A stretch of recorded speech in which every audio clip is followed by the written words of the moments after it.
दूसरा है अनऑब्जर्वेबल, मतलब जो देख सकते हैं और नहीं देख सकते। देख सकते हैं क्या? जो मर गया वो देख सकते हैं, राइट? सब लोग हैं, अभी भी बैटरी जिंदा है, आत्मा है, ये मौजूद के घर पे चला गया। एक चीज है दिखने वाली, दूसरी चीज नहीं दिखने वाली। दिखने वाली चीज क्या है? कि मर गया वो दिख रहा है, लेकिन मरने के बाद दूसरा शरीर दिखता है नहीं दिखता। तो दो चीजें, ऑब्जर्वेबल है, अनऑब्जर्वेबल। दूसरी चीज यहाँ पे प्रॉपर लिखने तात्पर्य पहले अगर मनुष्य को अपने कर्मों के अनुसार जन्म ग्रहण करना होता है और एक कर्म अवधि समाप्त होने पर उसे मरना होता है, जिससे वह दूसरा जन्म ले सके। इस प्रकार मुक्ति प्राप्त किए बिना ही जन्म मृत्यु का यह चक्र चलता रहता है। जन्म मरण के इस चक्र से वृथा हत्या, वध तथा युद्ध का समर्थन नहीं होता, किंतु मानव समाज में शांति तथा व्यवस्था बनाए रखने के लिए हिंसा तथा युद्ध अपरिहार्य है।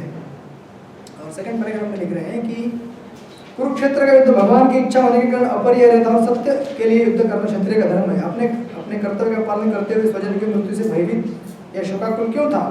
वह विधि को भंग नहीं करना चाहता था, क्योंकि ऐसा करने पर उसे अपने पाप कर्मों के फल भोगने पड़ेंगे। इससे वह क्या था? अत्यंत भयभीत था, लेकिन अपने कर्तव्य का पालन करते हुए वह स्वजन की मृत्यु को रोक नहीं सकता था, और यदि वह अनुचित कर्तव्य पथ का चुनाव करे तो उसे नीचे गिरना होगा। सी आइडिया इज कि हम जो चीज अनअवॉइडेबल लाइफ में उसको अवॉइड नहीं कर सकते। आज अगर भीष्म और द्रोण मरेंगे नहीं तो क्या मरने वाले नहीं है बाद में? वो मरने वाले अपना शरीर छोड़ने वाले नहीं है क्या?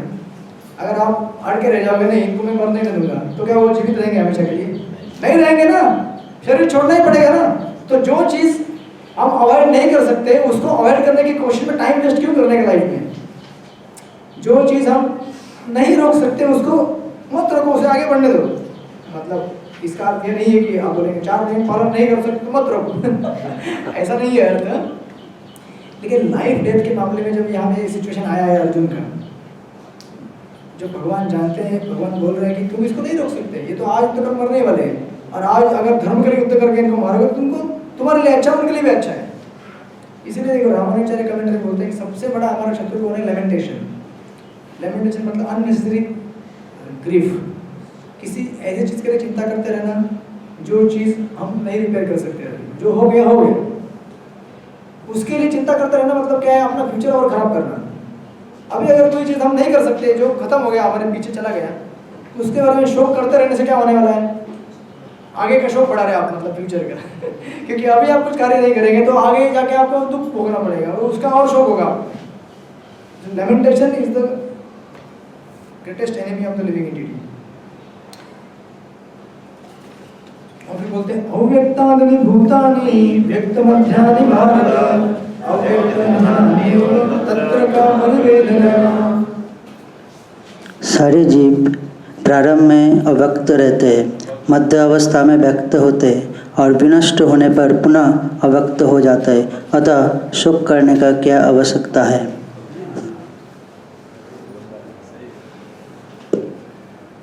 आपने ये फिजिक्स में पढ़ा होगा, law of conservation of energy पढ़ा है?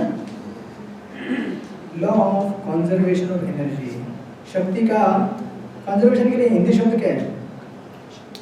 क्षय नहीं होता कभी शक्ति का, बराबर ना?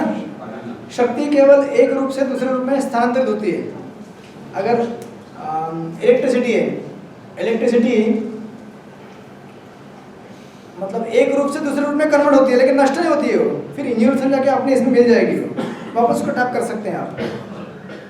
वैसे ही यहाँ पे बोल रहे हैं कि जो जितने भी जीव हैं, आज ये सब भौतिकवादी दृष्टिकोण से बता रहे हैं भगवान कि आपका ये शरीर किससे बना हुआ है? पंच धातु से बना हुआ है, राइट? ये पंच धातु है, या आज यहाँ पे क्या है? व्यक्त है कि नहीं? जब आप मर जाएंगे तो क्या होगा? वापस अव्यक्त हो जाएंगे, फिर शरीर लेंगे, व्यक्त हो जाएंगे, व्यक्त अव्यक्त, अव्यक्त से वापस व्यक्त, इसके साइकिल चलते रहते हैं। तो भगवान बोल रहे हैं कि फिर ये बीच की अवस्था के लिए शोक करने का क्या जरूरत है? First unmanifest, then again manifest, then again unmanifest, व्यक्त अव्यक्त व्यक्त, व्यक्त अव्यक्त व्यक्त, चलता रहेगा। व्यक्त है, अव्यक्त हो जाएगा, फिर व्यक्त हो जाएगा, है कि नहीं? है नहीं है, वापस है। मिट्टी और घड़ा। तो फिर आप इस बीच का जो फेज है उसके लिए क्यों शोक कर रहे हो? भगवान अर्जुन को बोल रहे हैं।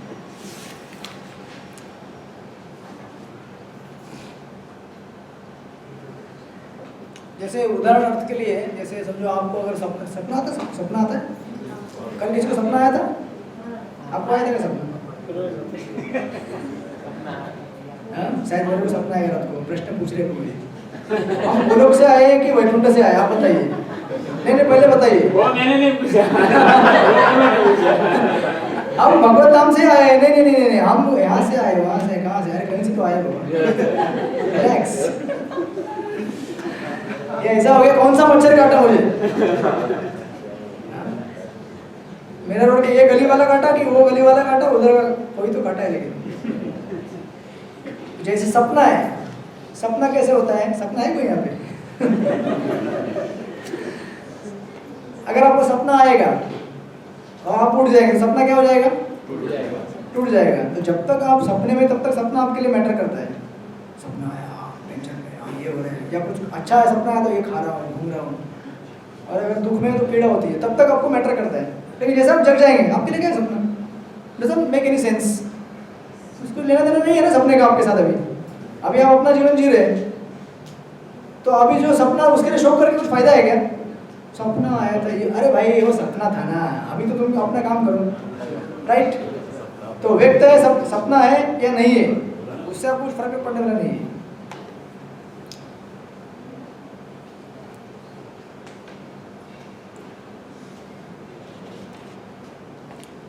ठीक है, इसको और एक 2 श्लोक करके पूरा कर देंगे 30 तक, ठीक है? अभी देखिए, ये हो गया 28। आश्चर्यवत् पश्यति कश्चिदेन आश्चर्यवत् वदत्येव चान्यः आश्चर्यवत् पश्यति सुद्वावेन च।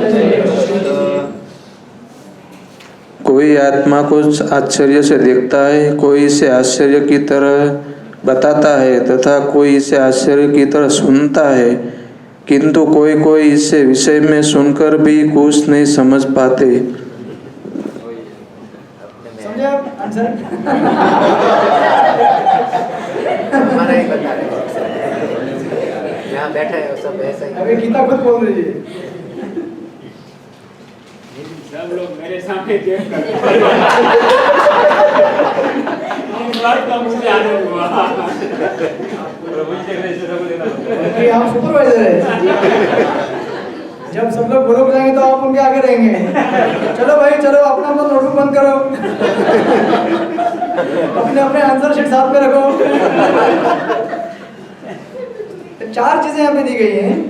एक चीज है कि कुछ लोग आत्मा को किसी देखते हैं अमेजिंग, आश्चर्य करके देखते हैं,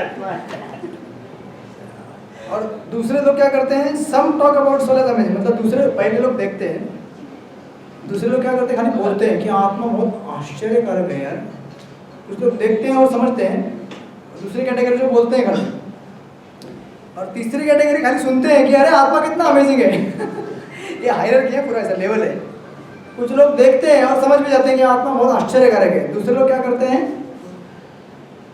हमारे जैसे समझ बोलते भी है आत्मा आश्चर्यकारक है।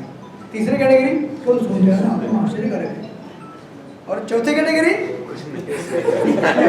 सुनते भी है, कभी बोलते भी है, लेकिन कुछ समझ नहीं पाते, और बोलते हैं कि हाँ यार आत्मा अजीब है, समझ नहीं सकते हम। ऐसे 4 कैटेगरी यहाँ पे दी गई है। तो आप इसको ऐसा समझ सकते हैं, ये जो 4 कैटेगरी है, 4 कैटेगरी के लोग हैं इसमें।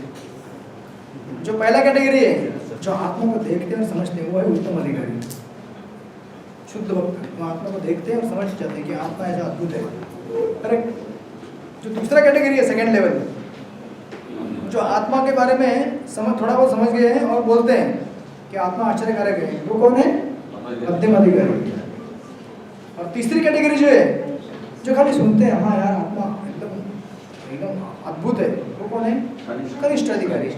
और चौथी कैटेगरी जो है, जो सुनते हैं लेकिन कभी समझ नहीं पाते, वो है भौतिकवादी लोग, जो कितना आप सुना है आत्मा के बारे में, कितना कर्म के बारे में विश्लेषण दें, लेकिन फिर भी या तो समझ गए होंगे लेकिन मानने को तैयार नहीं है, क्योंकि उनको अपना अस्तित्व डेंजर में आता है उनको। क्यों? क्योंकि अगर हम बोलेंगे कि अगर कर्म का नियम होता है तो उनको इस जन्म में मजा करने का, जो अनैतिक, जो गलत काम करने का उनको लाइसेंस नहीं मिलेगा ना। अभी हम सब लोग क्यों डर के अपना सब पालन करते हैं नियम का, क्यों करते हैं पालन? डरते हैं ना कि अरे गलत किया तो अगले जन्म में पाप होगा, मतलब तकलीफ होगी, है कि नहीं? तो फ्यूचर तकलीफ को अवॉइड करने के लिए अभी हम क्या करते हैं? लेकिन अगर आप फ्यूचर में तकलीफ है ही नहीं तो फिर आप क्यों पालन करेंगे? राइट। और आश्चर्य की चीजें क्या है? आश्चर्य हुआ कुछ? आप कौन सी कैटेगरी में? 1 2 3 4 कैटेगरी में तो नहीं है। हम सब लोग तीसरी कैटेगरी में समझने की कोशिश सुन रहे हैं हम लोग एवरीडे। बस अभी थोड़ा अच्छी तरह पालन करेंगे और एक दूसरे के प्रति सम्मान रखेंगे तो मध्यम से अधिकारी स्टेज में चले जाएंगे। मध्यम अधिकारी स्टेज बेसिकली कहाँ जाता है? जब हम एक दूसरे का रिस्पेक्ट करते हैं, when there is a cooperation between two devotees and there is recognition, जब envy नहीं रहता है, ईर्ष्या नहीं होती दूसरे भक्तों से, तब हम सेकंड लेवल पे जाके पहुंच जाते हैं। तब जाके सेकंड लेवल पे क्या कर सकते हैं? मैत्री, कृपा, उपेक्षा। हम फिर दूसरे दोस्तों के साथ, भक्तों के साथ दोस्ती कर सकते हैं। दोस्ती कब कर सकते हैं? जब ईर्ष्या दूर हो जाएगी, है ना? ईर्ष्या रहेगी तब तक दोस्ती नहीं कर सकते ना। और मध्यम अधिकारी का क्वालिफिकेशन क्या है कि दोस्ती करता है दूसरे के साथ। हमने पढ़ा होगा ना एनवाई में, दूसरे के साथ दोस्ती कब कर सकता है? जब ईर्ष्या नहीं होगी। जिस समय आपका दूसरा कोई फ्रेंड अच्छा बन गया, वक्त सब अच्छे बन गए, समझ जाने का हम सेकंड लेवल पहुंच गए, तब इससे रास्ता खुलता है भक्ति मार्ग का एकदम डीप। क्योंकि फिर भक्तों से आदर बंद होगा, सुनने का ज़्यादा कान ओपन होगा अच्छी तरह से। ऐसा नहीं कि थर्ड लेवल का जो लोड रहता है क्या करते हैं? खाली सिलेक्टिव हियरिंग रहता है, केवल वही सुनता है जो उसको अच्छा लगेगा और जो उसको मतलब जस्टिफाई करना वही सुनता है वो। लेकिन जो सेकंड लेवल पे आते हैं वो क्या करते हैं? वो भी सुनते हैं जो उनके ईगो को क्रश करेगा, जो अपने अहंकार को दूर करेगा। तो ऐसी हायरार्की है उसकी। तो अमेजिंग तात्पर्य में दिया हुआ है क्या क्या है? जैसे देखें यहाँ पे दिया है एक विशाल पशु विशाल वटवृक्ष तथा 1 इंच स्थान में लाखों करोड़ की संख्या में उपस्थित सूक्ष्म कीटाणु के भीतर भी अणु आत्मा की उपस्थिति निश्चित रूप से आश्चर्यजनक है कि नहीं? इतना बड़ा बरगद का पेड़ उसमें भी है और ये बैक्टीरिया उसमें भी है। अरे क्या बात है, ऐसा कैसे हो गया यार? एक जीव उधर भी इधर भी, अमेजिंग।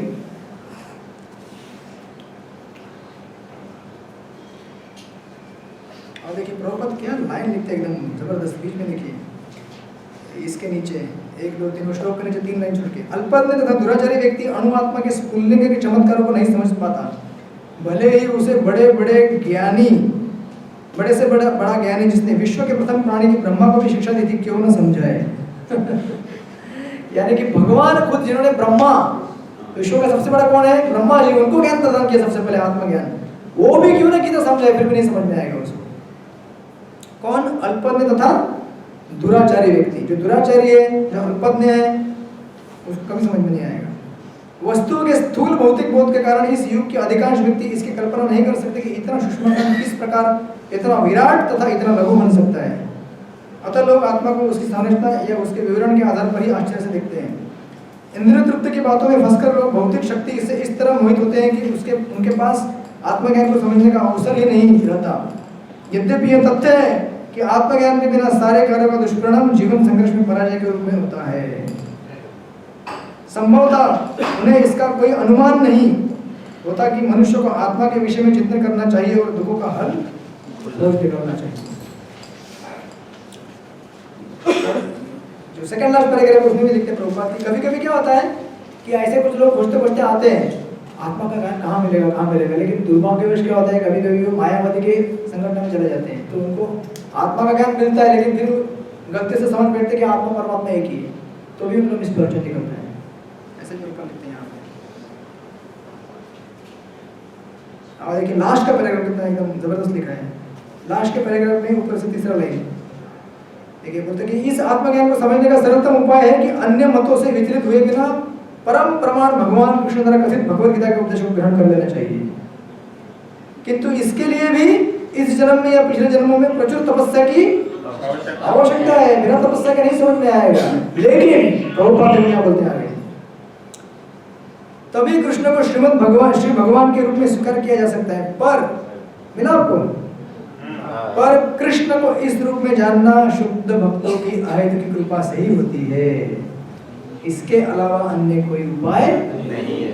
इसलिए हम अगर प्रभुपाद के दिए हुए मार्गदर्शन को पालन करते रहेंगे जपा करते रहेंगे, ठीक से 4 नियम पालन करेंगे, सेवा करेंगे तो सब ज्ञान हमको प्रदान होगा शुद्ध भक्ति की कृपा से। और लास्ट का श्लोक, देहि नित्यम अवन्द्योयम देहि सर्वस्य भागः तस्मात् सर्वाणि भूतानि न त्वं शोचितुम् अर्हसि।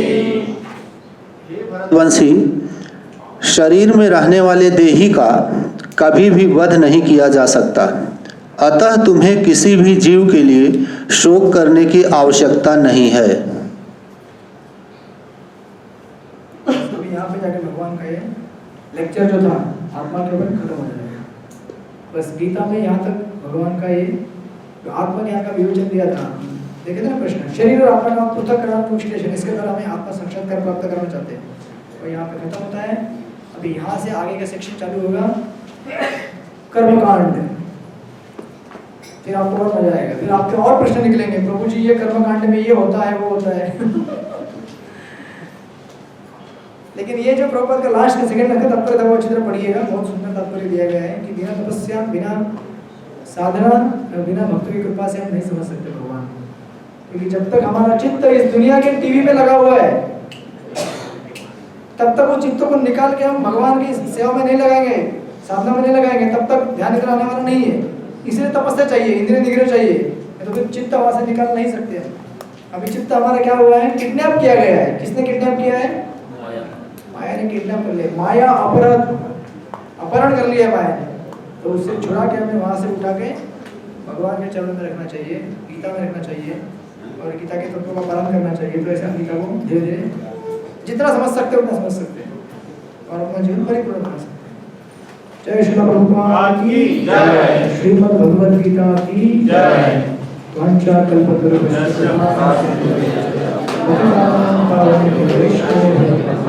अनंत कोटि वैष्णव की जय।